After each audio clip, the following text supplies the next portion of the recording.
from Vinesauce and from Redbox, Vinny. Vinny, say hi. How are you? I'm also from Staten Island. He's also from Staten Island. From the Parmigiani Hills of Staten Island. And he's our next guest on Rock Pops. Welcome to Rock Pops, the podcast about two dads who play in bands, talk about music, and everything in between. And also here today is Joe Pecora. Joe, how has your night been going? It's a little hectic, but it's okay. I'm doing good. How about yourself? I'm good. The same thing. Just got the kids in bed. This trying out the basement studio for the first time. There's a lot of echo, but I don't know. It doesn't sound so bad. Oh, nice. I sent a picture to the group before we went onto this Zoom about how many pillows are around my laptop right now in order so that it doesn't sound too crazy. Well, I mean, you could either use pillows or stuffed animals, but I'm glad you chose pillows. There's some stuffed animals here too. So Vince here today. And today what we're talking about is something very important, which is the start of a band, their first album, and what some great first albums are. Not the best first albums, not necessarily our favorite first albums, just great first albums, a good start to any band's trajectory, career, whatever you want to say it. Ones that struck a chord with us that really thoroughly enjoy. Well, yeah. I have a list. I got plenty of them, but oh, good. I'm glad you guys are prepared. Oh, yeah. I feel like we should just throw one out there that is like the given. Okay. Mm-hmm. And I feel like this is pretty much an agreement, especially between me and you, Bill. Yes. But I mean, do we even include this in our lists? Like the Blue Album. It's one of my backups because I knew that one of you were going to say it. Yeah. Not a Weezer fan. I know you're not a Weezer fan. A little bit. I mean, we covered Hash Pipe in my old band because that's a cool song. And I liked a lot of Weezer's songs, but I think I would really like that album. But one of those things that just did not happen when I was growing up. I did not listen to that album, and I didn't have an older brother or cousin or anything to tell me, hey, listen to Weezer. They just kind of, Buddy Holly band. So, yeah, didn't stick. What, 94? How old are you guys in 94? Nine. Oh, fuck. No. All right. Disregard. Keep going. No, I'm going to tag on to Blue Album just really quick, just because 1994, this came out right around the time that Kurt Cobain died. Mm-hmm. And it was a little different from the music that was going on. It kind of rode the coattails of the grunge scene, but it wasn't grunge, but it wasn't punk, and it wasn't metal. And they had a certain style where it wasn't like you had to conform to a non-conform style. Like you didn't have to wear the plaid with the torn jeans or anything. You could be a nerd and you could be with a couple of friends of mediocre ranges of music, or just beginning to play simple songs, but you could also shred like a hair metal guitarist too, and it all just sounds good and it all makes sense. And I think that was a really good start that paved the way into something that kept on. As much as I do love Weezer and some of their stuff later on, it never reached the highest highs that album did. That might be a little bit contentious, but Yeah, I mean, there's always Pinkerton. That's like the fight on that, and of course, Raditude. Everybody always loves Raditude. Oh no, I'm more of a Hurley fan myself. Put out a lot of albums in the past couple years. They do not stop putting out music. These guys, they go by the Wayne Gretzky motto. You miss 100% of the shots you don't take. So good for them. They go for it. I mean, the one song I love the most is Beverly Hills. I think of that fun video, What Makes This Song Stink? And I think Beverly Hills, that's where I want to be. The sarcasm doesn't translate very well, but yeah, they've had, and that's one of their most popular songs too. I don't understand that appeal of that song, but they do have a ton of great songs. I like Island in the Sun a lot. I like Say It Ain't So, but that album is good. Looking through the track listing, I know half of it. I didn't even realize I knew that much, but it's great. Well, if you're talking about Blue Album, even the songs that weren't played on the radio, are the better songs, like Surf Wax America, Holiday. Only in Dreams is a grand opus. Only in Dreams is nice. Yeah. My Name is Jonas had a little bit of radio play. It had some time on Guitar Hero, but that's for another day and for another episode to just talk about like album openers.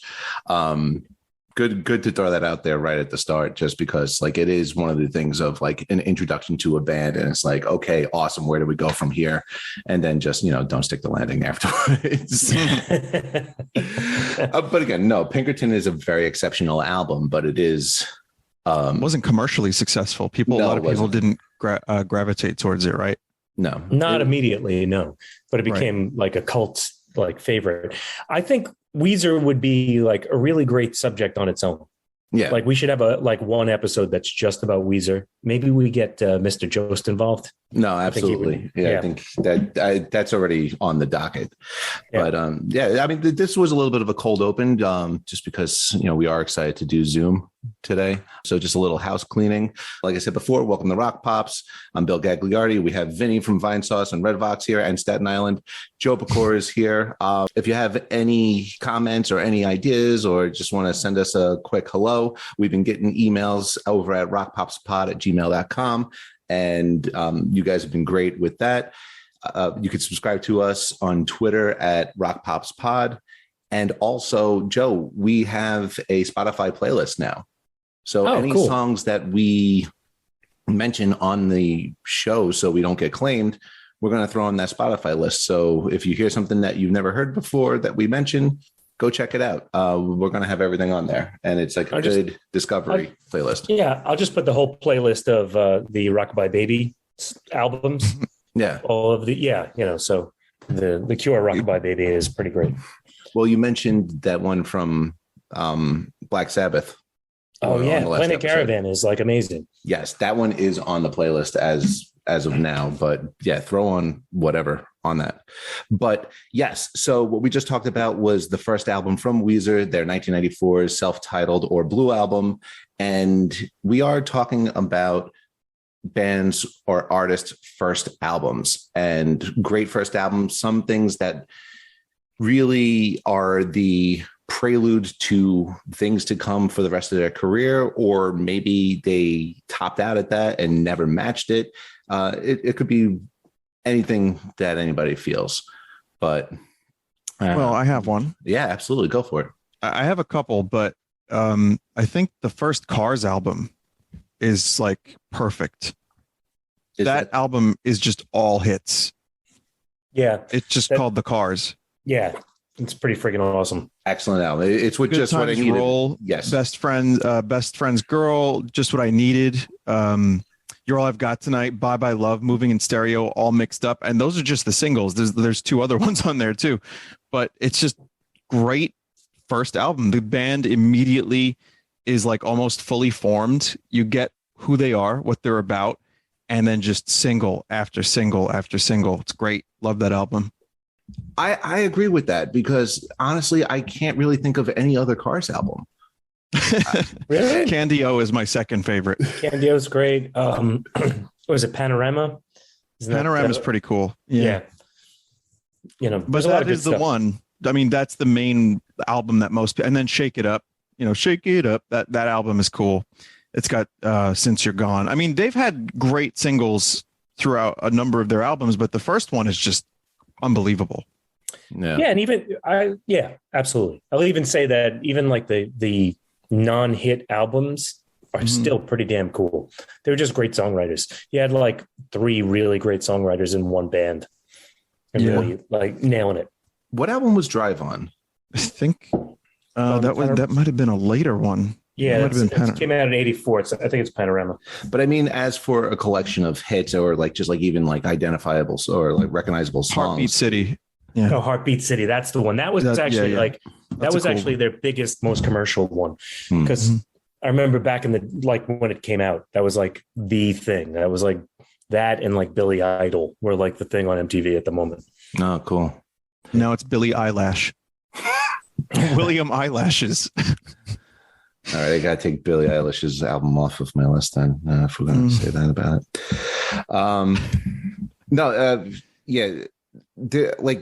I really don't feel that there was any other Cars album. Like you would have one or two great songs. You would have a bunch of great songs, but like it's not going to hit the highest highs that album did.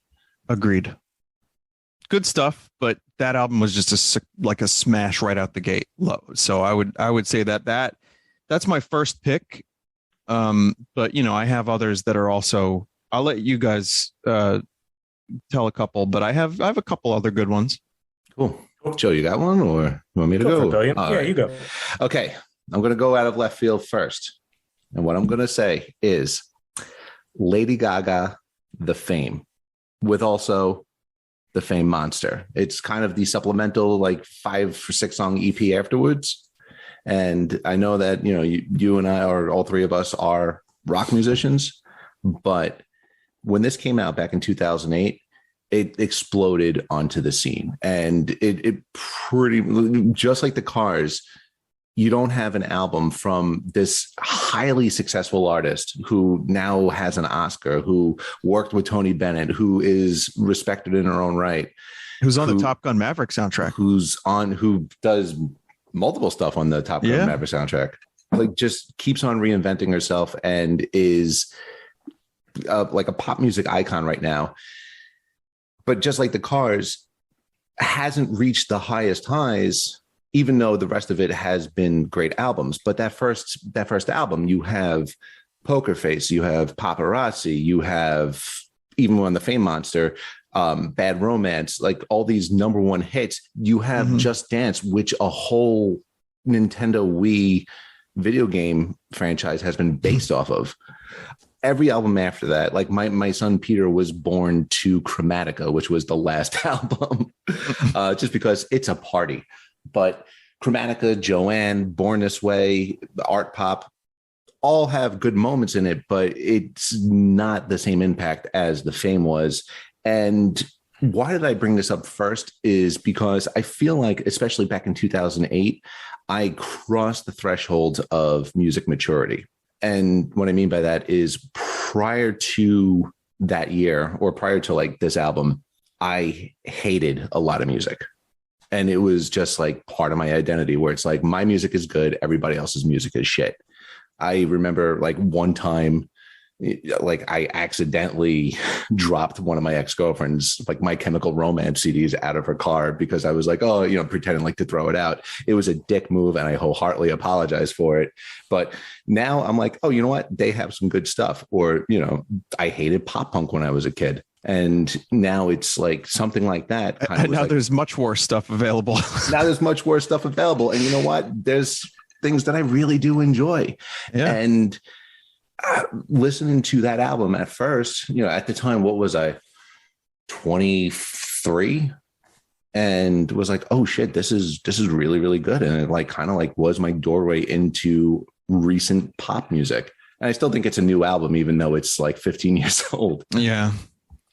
I don't know too much of this album. I know the hits and you couldn't escape these songs, but I would take 100 Lady Gaga pop music songs over a lot of the pop that is currently very popular. And that's where my musical maturity hasn't happened yet. And I'm okay with that. But I do think that this is actually well written, well performed music with intent. And also it comes from her heart. You know, I think she's a fantastic artist, and that's the key. And so I think that's a good choice. I think she's great. Yeah. I have like weird issues with like Lady Gaga. I don't know. It's probably me, but I feel like so much of her stuff is like pastiche of other like outrageous female artists. It's cool. I think it's really good. The songwriting is good, but it all feels like an amalgam of, I'm sorry, I'm not like shitting on your first album. No. But it just feels like such. I love pastiche, you know. Like, I mean, yeah, no, that's Stranger cool. Things, and that's what you know. Mm-hmm. I like pastiche too if it's not your entire like as long as you're not passing it off as like, oh, I'm this new brave artist. And I feel like that happens all the time with like her and, dare I say, and I know I'll get murdered by my wife, Beyonce. I feel like she's so talented, and all the producers that are involved and everybody that makes those albums are really, same thing with Lady Gaga, really talented. But oh my God, like none of it is like new. Like none of it is like, like I feel like there's like, they always like try to make comparisons. I mean, granted, it's probably the music industry and people in general trying to lump things in, but like say Lady Gaga, really great, really talented, but obviously from the Madonna camp, right? Like she's like a modern Madonna, and her songs are even like partial ripoffs of Madonna songs. And then Beyonce, of course they do the obvious thing because she came from like a trio that they're going to link her to be like a modern Diana Ross. Yeah. But the problem with that is that those artists, when they were the first ones, were the first ones. And they were, granted, they were probably part of a long train of other musicians who were building up to that point, and then they became popular. But it's almost like my problem with like a lot of pop stars like that is that we just came out of, I think we're just kind of ending. Maybe not, but I feel like we're just kind of ending a nostalgia zone, of like a 50-year nostalgia zone where we just keep recirculating like music and nostalgia and stuff. Mm-hmm. And sometimes I feel like not that they wouldn't be amazing artists anyway, like that they wouldn't write great songs anyway, but the music that they are popular for tends to be like, I don't know, like just kind of like a redo of years before. Well, I mean, there's a little bit of a science to that, though. Like people find attractiveness in the safety of the familiar. If somebody does something, dare I say, like I don't even call it like avant-garde, but like something that's new is tough. New is tough to introduce. Mm-hmm. Yeah. So especially now in 2022, yeah.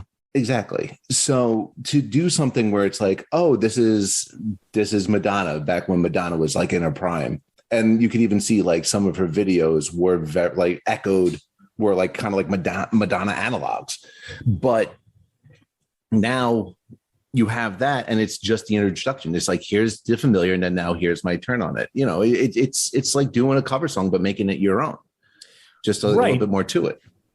But at what point in our society, although I feel like we are at a point where we do have so many artists making like new, interesting music, it's just caught in the din of the fact that everybody is making music and able to release it. I feel like we're at a point where we could kind of like move forward. Yeah. Where like there's a generation that is, and I'm sorry, this is off topic, but there's a generation that is younger and doesn't have any connection to the nostalgia that we do. Like we are still connected. Granted, we're at the tail end, but we're still connected to the same things that our parents were connected to. Yeah. Mm-hmm. Or even like grandparents. There's still a lot of similarity between like 50s music and 90s music for that matter. Yeah. But now you get into where we are now, and these kids are completely like, there's like a good cleaving around the time of technology, the big technological boom, that I am hopeful for a real new pop star. Although Billie Eilish, I feel like is close, although she's kind of like, I think Billie Eilish is pretty close. She's taking like a 30s style singing style and in the recent stuff, modern. Yeah. Because when I first heard Billie Eilish in Where Do We All Go When We Fall Asleep, if I'm getting the name of the album right, is I heard a teen pop star version of Marilyn Manson. And like, it was that familiarity that was like, that drew me in. And I was like, wow, that's actually pretty cool. That's interesting. Yeah. I would also like to add that I think in regards to creativity these days, a lot of the stuff that I've heard that's most creative in the music world is video game stuff. We've had this conversation, Joe. Yeah. But like a lot of great video game soundtracks that feel very original. And, there's only so much you can do with the chromatic scale and like, trying to get something new and original out of instruments we've been playing for years. But when you're making a large video game soundtrack, you're bound to stumble upon some originality. And that's some of my favorite current music. So I really love that stuff. Well, Yeah, you are coming back for the video game episode, which yeah. we are I'd going be to happy have. to. I'd be happy to. I agree. And I feel like there's really good license in, you have more leeway. You do. In video game music where you can kind of make long pieces or short pieces or whatever, and they can be of any style.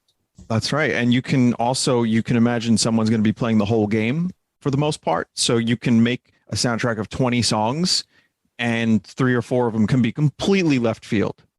And that's cool because it's part of the game. It's not like they have to listen to it like in a single form or in like an album form. They actually have a goal and a reason to get through the game. So that's why I love video game music. It just exposes me to new genres, new styles that I never would have thought to listen to before. Yeah, that's cool. All right, Joe, what do you got? All right. So I'm going to go I'm going to go out there. So this one is not really out there, but also it has a cool story. So I'm going to pick Static Age by the Misfits. Ooh. This was almost on mine. Yeah. And it's so cool because it has like so many of their like hits, but it was recorded in 1978, never released. There's like only like individual songs released for all of the time of like when they were the original member, like mainly original members of the band. Yeah. And you have like, like Hybrid Moments, We Are 138, things like that. Last Caress is on that. Last Caress. Die, Die, My Darling. Yes. Angel Fuck. But it's not released until like 97 or 96, something like that. It's not like it was Michael Graves' era when it came out. Right. And it's just amazing because then there's a whole level of like punk bands that came out in the early 2000s who were very influenced by the Misfits, but only because it came out like while they were young in the like late 90s. Yeah. And then if you could see a lot of their influence through the early 2000s and like My Chemical Romance and stuff like that. Like through the early 2000s era, you can see a lot of their influence across that. It's like really good, like taking that kind of like that Ramones kind of concept of like 50s music on like steroids and like through a distortion pedal, but with the horror element. So. That's my pick. I'm so excited that you did bring up the Misfits because I think any audience that we do have, I don't know who would actually be familiar with the. There's probably a good number of them who are familiar with the Misfits, but yeah, Static Age had that re-release or that official release in '97. So like this is when I was like about 12, 13 years old, and I was first introduced to them from like an older group of friends. And it was around the time that American Psycho and Famous Monster came out when they had their new lead singer. Now, as much as Static Age is, yes, an excellent first album. It's not technically their first album. No, it's not technically. Right. No. We're not going on semantics or anything. Like, it's their first album. It's the first thing they recorded. Yeah. But I just find it so much more fun when they went into the Michael Graves era because it was like, yes, they did do horror punk originally. But like it just went so cheeky later on where it was like that like B sci-fi movies drive-in type of horror. And you still had that like 1950s type of swing to it too. But no, I love the Misfits because it's just a bunch of like just muscled out dudes who are like, we're going to rock and you're going to sit there or we're going to kick your fucking ass. Right. And it's really fucking scary. Like, you know what I mean? Like the Michael Graves era is not scary.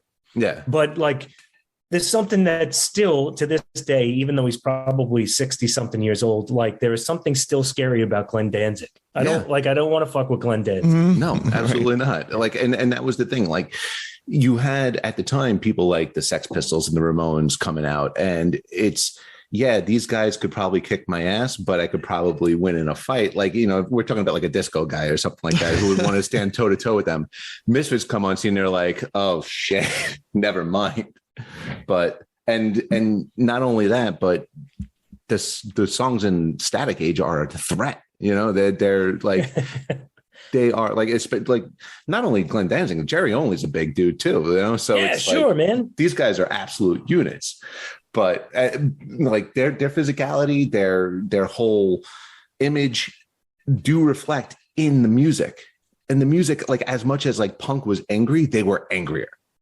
They were just possessed by the devil, like but also like much, much like darker. Like there's the stuff they're talking about. Granted, it's from horror movies, but it's like pretty fucking dark. Yeah.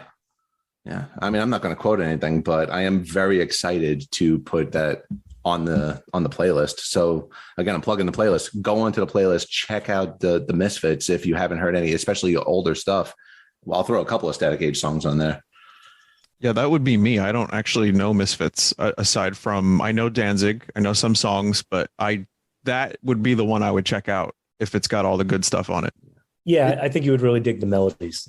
You can't go in there as a music connoisseur or a punk connoisseur. It's just fun punk music, like okay. I have no other way to which really I enjoy. I do enjoy it, but somehow the Misfits have eluded me though. I've been meaning to at some point. It's one of my friends at the YouTube network is a huge Danzig and Misfits fan, and we talked about them for a while. So that sounds cool to me. But my next choice is definitely going to be it's a bit of a turn. It's only a couple of years after that, and I thought about which one I wanted to mention next, but I'm going to go for The Hurting by Tears for Fears, just because I've been listening to it a lot lately. It's the album that has Mad World on it, and like probably Bill, are you much of a Tears for Fears guy? No, not very much. Like I know Mad World and Everybody Wants to Rule the World, but that's it. So they're great. Yeah, go ahead, Joe. Oh no, continue. Well, they're great, but this album for me, it introduced like everybody to their style. The songs on it that I think are like Pale Shelter was a single. I think The Hurting is great. There are so many really just amazing songs on this album. It's probably not their best album, but it's actually my favorite of theirs. Like the one after this, Bill, has Everybody Wants to Rule the World on it and Shout. But this one was the one I was most excited to see songs from when they were live. It just immediately establishes them. They were hugely influential in the 80s, from the singing style to the writing style to the production. Their number one influence for this album was Peter Gabriel's Melt album, his third. Oh, yeah. And you can hear it. So I think they just came out fully formed as a band and had a couple great hits off that album and then just took it to the next level with album 2. But I like this one the best. Nice. Can I just say that a song that never gets mentioned but is so fucking good is Head Over Heels. It's so well produced. It sounds awesome. I love the performance on it. Such a great song. But everybody always like kind of leaves that one out, even though it was a big hit. But like, when like, you listen to, I don't know, you look on like web pages or whatever, and people are always mentioning Shout, Everybody Wants to Rule the World. Although I will say, Everybody Wants to Rule the World has like such a cool like revival at the moment. I went to some like hippie jam band festival in the middle of the woods in Pennsylvania, and one of the headliners played for like, an hour and a half, and they were like super, super like straight, which made me like at first very uncomfortable. They were like, there was this band that had horns and they were like playing grooves, but the drummer was super straight and super tight. Yeah. And it was bugging me. And it was like 45 minutes into the show. And I'm like, you know what? This is the fucking headliner. I'm going to leave. And then somewhere around then, like, granted, it's a festival in the middle of the woods, so people are taking all sorts of substances. But you could tell that these guys have been playing a long time, and they're watching the crowd, and they're watching the crowd loosen up. And as the crowd loosens up, just as they do, I guess, as whatever they've taken is kicked in, they start playing their own version of Everybody Wants to Rule the World. The drummer just like slowly moves that, like the snare drum just a little bit behind the beat, and the entire place like just danced. And from there, for the next 45 minutes, they became like my favorite band. That's cool.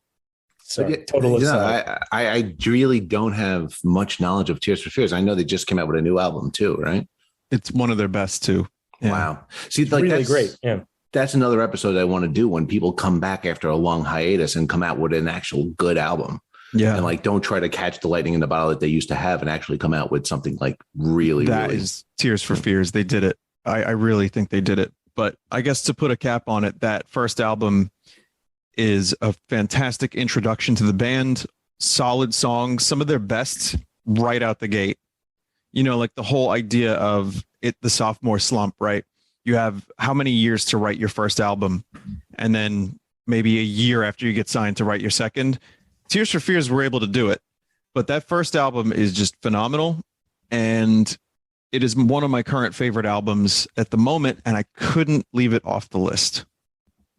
No, absolutely. And, you know, you made up a good point. I was actually going to say that with the Lady Gaga album too, where it's, yeah, your first album should be your best one, because then everything else is a rush. It's your make or break.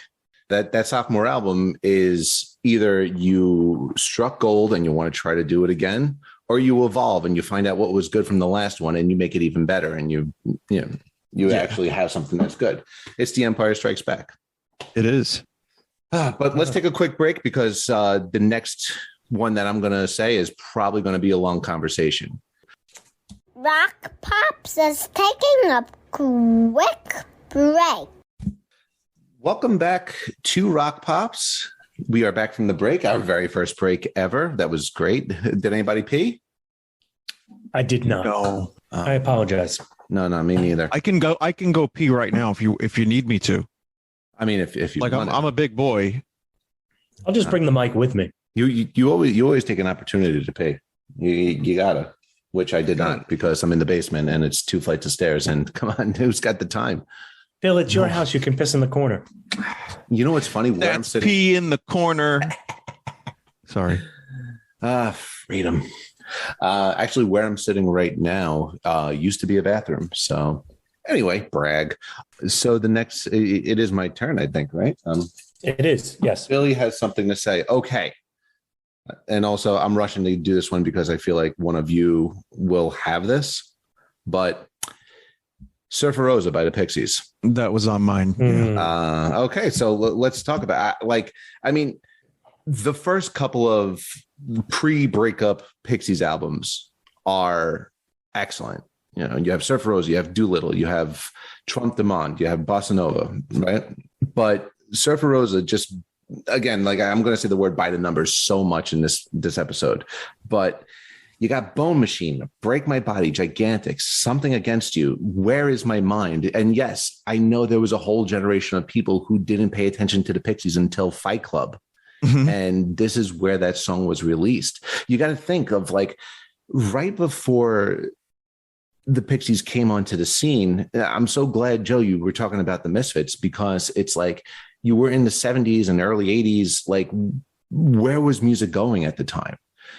You had punk, and like punk was starting to fade away now, because now you were starting to get hair metal, or you were starting to get post punk, or now you had the dawn of pop, where now Michael Jackson and Madonna and Prince were coming on scene. So this was kind of like a what the fuck moment in rock, and they were kind of like in the underbelly of it, but look what it inspired and look what it created. I feel like there were two avenues that grunge went into, and one was the Alice in Chains Pearl Jam route, which was a little bit cleaner and a little bit more skilled, where then there was the other, like, raw, like kind of like DIY version of it, which was your Nirvana, or like other band, you know, and even Weezer's biggest influence is the Pixies. And Radiohead has a huge Pixies influence too. Yeah. Nirvana's as much as to hunt down Steve Albini to do In Utero. Right. Mm-hmm. But it's my favorite Pixies album. Doolittle is a really, really close second, and it is an excellent follow-up. To me, they never matched the intensity of that first album and the inventiveness of it. Like, it's just so weird. The topics are like biblical references, but then like Uriah hit the crapper. Like, the way he uses his lyrics, I don't think he ever really topped it. There's really weird goblin noises that this man can make. That it's an angry album, you know. But it's also melodically really interesting and beautiful at times, and that's what's so crazy. Like, it defies so much of what it should be, because Doolittle is like more standard, and there's Debaser on that album, which is great. Tame's on that album, like it's cleaner. It's great, but yeah, cleaner, exactly. Like that's their Nevermind, and I feel like this is their In Utero in a way. Like it's just very raw, and whatever they're doing, capture it. And it sounds fantastic. Well, that's like, I mean, you said it like as far as melodic too. It's such a dirty album and like sloppy at times. But Frank Black, whatever name he's going by, like is such a skilled singer, like in such a creative way. And Joey Santiago is. Like my cousin Mike, it's one of his biggest influences on guitar. Like it's like he was like one of the first people for me to like introduce me to like a unison bend, where like you just like bend that note on a guitar up to the same note on the next string, and where in classic rock that would just be like a quick lick. Joey Santiago would just stay on that for like, and I'm pretty much zeroing in on the song Tame off of Doolittle. But like where he just like stays on that for like the whole end chorus. But like that style in itself is so special to like a whole generation of guitarists, to like where very specific. Yeah. And Kim Deal's bass is just plodding along. Like she even said in interviews, like, yeah, I could have played it like a bassist maybe would, and that's fine. And she could do that, I'm sure, but she dum dum dum dum dum dum dum dum dum dum.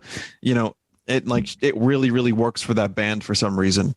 I think it's just a great combination of players, and even the drums. Like Lovering doesn't get enough praise. Truthfully, I think he's a great drummer, perfect for that band, as Ringo was perfect for the Beatles, as far as I'm concerned. It's a solid rhythm section, and that's what it needed. It didn't need flash. It needed just like a concrete ground. I gotta say, I really enjoy their older stuff, their newer stuff now too. Like Beneath the Eyrie is a fantastic album. So fucking good. Is that the newest one? No, there's a new one coming out now. It's coming out in like a couple of weeks, but it's the one that's like right before this one. A couple of years ago. My thing so good.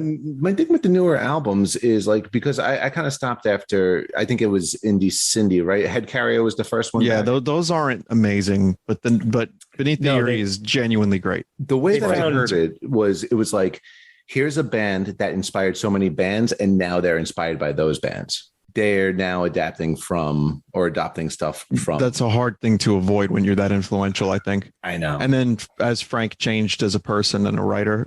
Also, you have like right now, like they also kind of like, it took like 3 albums to get themselves back into the swing of something. Yeah.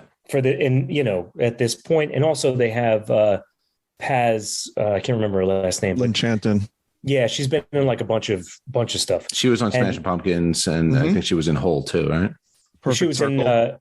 And Swans, that Billy Corgan. Swan, yeah, that's what it was. Yeah. She basically, I was looking at an interview with them, and it was basically like, they were like, oh, well, she knows more about the Pixies than we do. Yeah. And she kind of like got them back into their mode. And like, I really feel like that last album was like just a super, I can listen to that one all the way through and really enjoy it. It's really great. It's funny that you mentioned that, because that's kind of like the way that The Simpsons are going, where it's now fans of The Simpsons are writing it. And like once in a while, you'll get like a shimmering light of its old self, because it's like, oh yeah, they know The Simpsons more than whoever the showrunners are now. So like, it's true. Like, right. It breathes fresh air and like reminds them of their former selves. I kind of want to bring it back to like what the show is, what our podcast is. It's kind of like having kids. Yeah. Right. Like you kind of like, I don't know, at least for me, like having kids at a later age there's like a whole like wasteland period, or like wandering through the desert period of my like 30s or whatever, that like having kids has helped me rediscover things about myself that I always liked, or that was like I don't know, that curious side of myself. And it's like making me go back to older music, things that I grew up with, or things that when I was their age, I was hearing everywhere. Yeah. And I'm totally rediscovering all that stuff and really like seeing it through their eyes and also through my own eyes and my own experience. So it's pretty cool. It's good, I mean, I'm glad that you really brought that up, because it's revisiting things through their lens. Mm-hmm. Seeing their excitement with it. And I mean, this is something that we touched on in the last episode, but my last birthday that came up, my wife got me tickets to go see Billy Joel.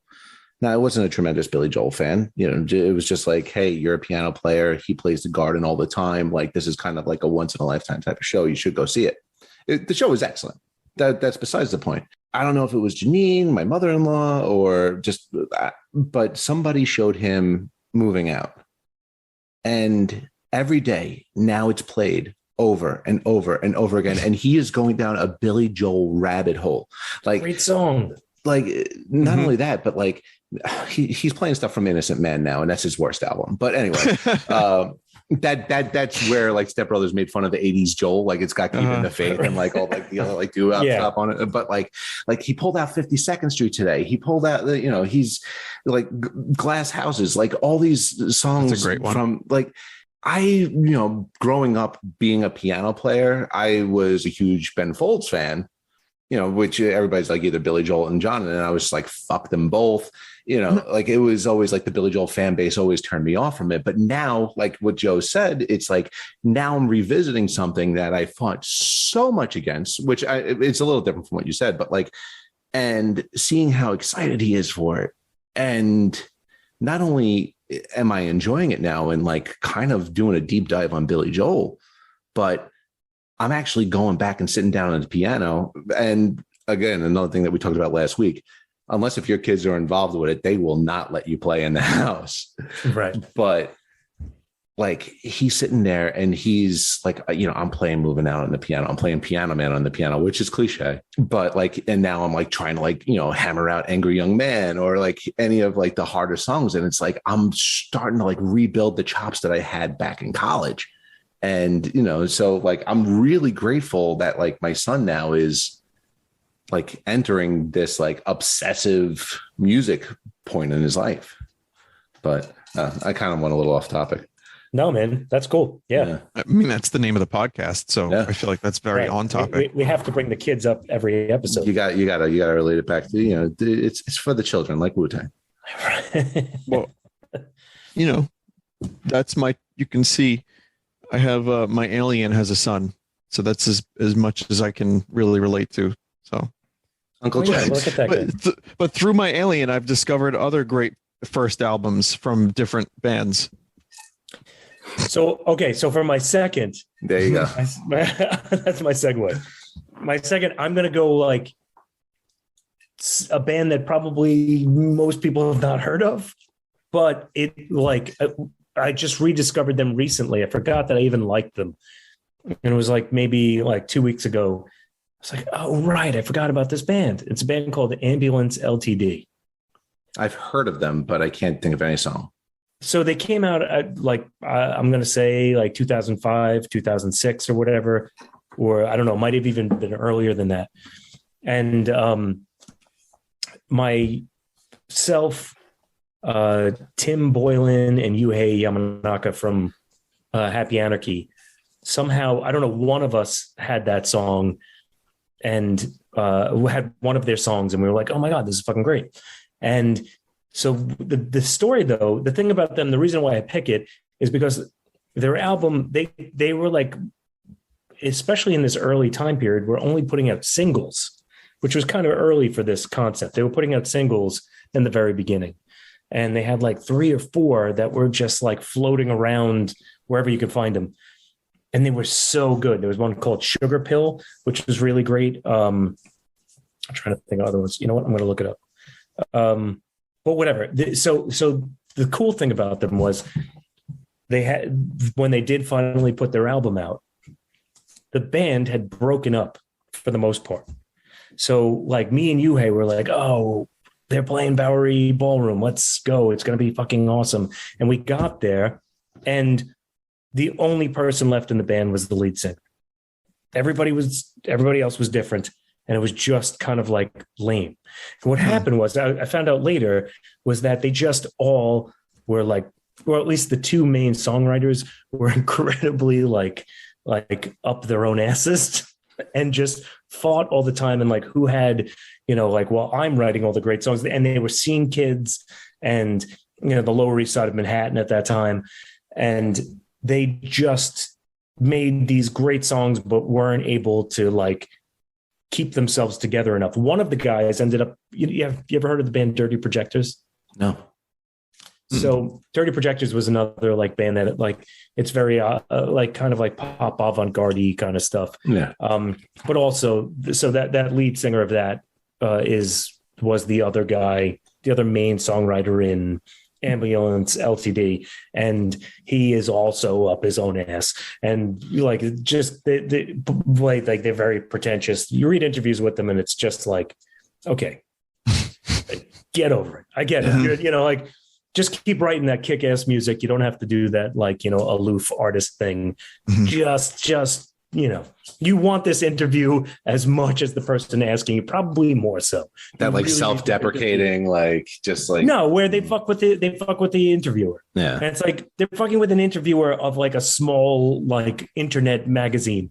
Yeah, why do that? You don't have like there's no. You don't have the clout, right? Yeah, just like be thankful that somebody's asking you about your music, which is very good, and just promote it. Don't be a dick. You're not like Lou Reed. So just like, like move on. So whatever I thought they were really great. If you can check out, the name of the album is just called the LP. And there's like some great stuff here. I'll pick out some songs that maybe we can. Yeah. Drop them in. Hit people too. Yeah. I Heavy definitely Lifting is a good one. Stay Where You Are is great. I definitely have some stuff like I mentioned before, how I used to just go around with an external hard drive and just like pull off people's hard drives to get some music, and some Ambulance LTD definitely got on there. I just like can't think of it right now. And it's such a shame that happens way too much, where people can't get beyond their own bullshit, especially when you're in a fucking amazing band too. Right. You implode. Yeah. And it's just like really cannibalistic. And the thing is, it's like people gel so well together. It's like you have a good songwriter, but like, can he do that on their own, or can she do that on their own? And it's like, maybe, but maybe that toxicity is like a good thing. I don't know. I don't want to like promote toxic, Gilmore and Waters were never the same without each other, but whatever antagonistic, competitive, but also kind of yin and yang relationship they had created some of the best music in rock history. So it's hard to know. Sorry. Yeah, it's also hard to like, people change so much, and like there are so many factors that make like bands or different artists work together. And I think it's and I think you're really lucky when the two windows of those artists, like, or four artists or whatever, like cross. And if they cross for a long period of time, that's I think that's pretty lucky. That's Queen artistically. Honestly, that's Queen as far as I'm concerned. No, sure. I mean, they had a good 10 years. Yeah. So a little toxicity is no problem, but you don't want to get drunk off of it. No. So are we doing about three each? I mean, whatever time permits. Like we're coming up to, if you want to like lightning round it or whatever, but okay. We're talking talks. Yeah. I'd like to do a couple runners up, and then I want to talk a little bit about one that you guys probably know, but and these too. But I just wanted to. Here are the other ones I thought of that have great starting first albums. Mars Volta. Yes. Bill and I love that. I think that's where we first like kind of bonded. Like Vin and I went to high school together and everything, but like we were kind of like parallel to each other. Yeah. But came out in 2003. We were both in college, and we kind of reconnected through a mutual friend.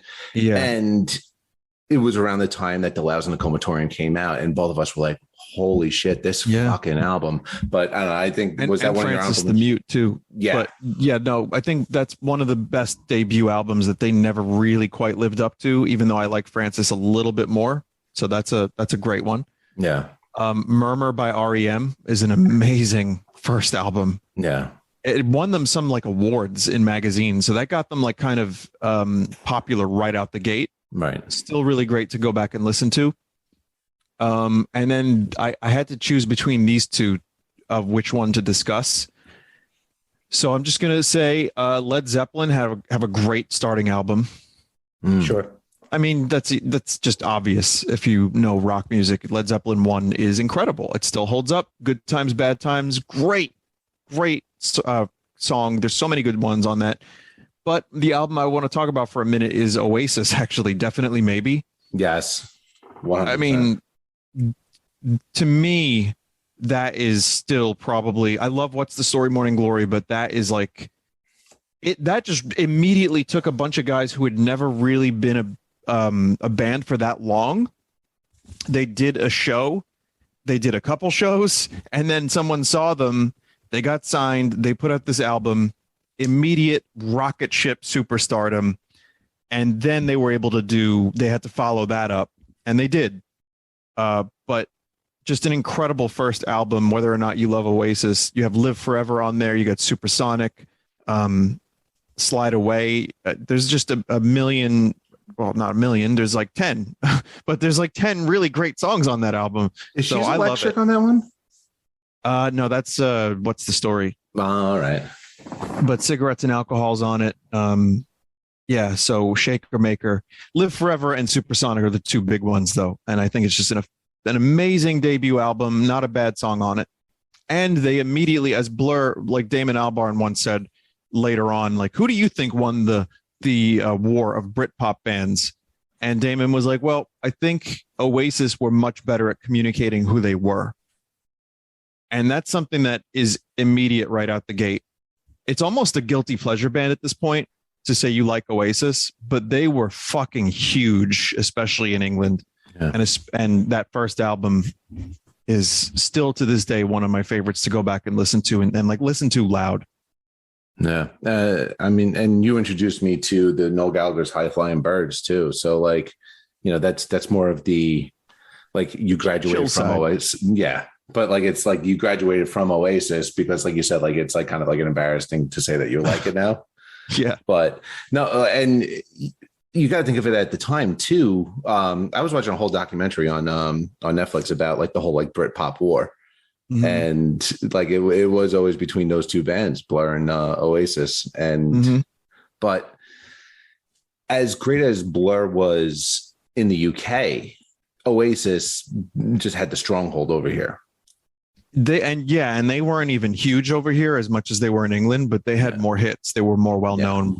Every time you mention Blur now, people are like the Woohoo song. Yeah. And that's all they know. But even so, like, I mean, Parklife was really their biggest hit before that. Love that album. Yeah. I'd say I think it's their best. So what do you got? So what do I got? Okay. So back in the 90s, kids, we didn't have Spotify. We didn't have Sirius XM, but the pioneer of Sirius XM, who was Howard Stern, had a radio show on the car radio. And he gushed about this album. He said, every single song on this album is a hit. And it kind of carries over to your British Invasion, your second wave British invasion, Vin. And what that is Bush's 16 Stone. Oh, yeah. Every single song on that album is great. There was about 5 songs that got radio play and like hit the top 10. You had Come Down, Machine Head, Glycerine, Little Things. I had a band in college that covered like half of that album whenever we played cover shows. And they're all just, it kind of was at the tail end of the grunge wave. Yeah. And like once it started to disintegrate and now you had pop rock coming out and it was like kind of that like perfect moment where it was the ashes of grunge, but like right before that, like neo metal, like right before like Limp Bizkit came The out. new metal. Yeah. Yes. Yeah. And it was pop rock. Like that's the only way to say it. But like it's an excellent album. It's easy to digest, but it is. But the songwriting is fantastic. The songwriting is fantastic. And yes, there are other good songs on other albums like Swallowed. And they even came out with an album like 15 years later called, I think it's like Memories of Tomorrow or something. But it was like after Gavin Rossdale like got divorced from Gwen Stefani, they came out with one and it was really good, but it never matched 16 Stone. If anybody never listened to Bush, that is a good place to start. And it's a good place to end. I agree with that, but it's such a great starter. And again, like they had little sparks here and there afterwards, but never came close to that. And that's another band that's not overly cool to listen to, like, or to say you do, just because it's like, Nirvana clone. But yeah, it was a little different. And even though he had the rasp in his voice and the songwriting was heavy rock guitar, I'd say that those were great songs and well-earned success, because when you make an album that great out the gate, I think you deserve the success. Yeah. And also there was a big void, like Oasis filled that void too. After Cobain died, it was like, what now? And Oasis was the huge thing in England. I think Bush actually caught on more over here. Like, I think that was more to the America palette. Do you feel like that's true? Like we kind of gravitated more towards Bush than Oasis here in the US. It was a little bit more gravelly. That's right. Like that. Like Oasis, I hate to jump on the bandwagon with it, but like they tried to go for the second Beatles, and they aesthetic. were not shy to say that. They were not shy to say it. It wasn't huge like in making them both unlikable, but also make every headline. Well, I mean, you could have that other band that I already forgot the name of, who was the second coming of Led Zeppelin. And they were like, we never heard Led Zeppelin. Kingdom Come. That was the name of the band. Kingdom Come. No. It was something else recently. Vin, know it. Greta Van Fleet. Greta Van Fleet. Where they dress like hobbits. They literally dress like hobbits. And then the lead singer is like, does anybody remember Laughter? I mean, we've never heard of Led Zeppelin. We're always just like, fuck it. Yeah, we're the Beatles. What of it? And they delivered for a couple of years, at least, in my opinion. So, but yeah, man. But Bush is great. That's a great album. Good choice. Yeah, thank you. And Joe, you got a British band too, right? What? We got British bands. Come on, British band, go. Well, I'm going to do British. You know what? I'm just going to say like 3 albums, and I'm not even going to explain anything about them. And they're all British. They're not. They're all American. Damn it. So I have, I was going to say, one, Fugazi, 13 songs. Yeah. Oh, great. Great. Album. Wet Leg. Let's go new. Wet Leg. That's new. Album is fucking great. I don't know what's coming next. I don't know if what's next is going to be better or not, but this album is really great and I'm really enjoying it.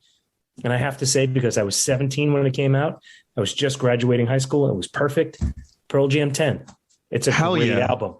Start to finish. That is a great album. And it like hit me right in the 17-year-old emotional feels. And I cup my hands as if I am cupping 2 giant grapefruits. It hit me right in the feels. And it was exactly what I wanted to hear at that point in my life.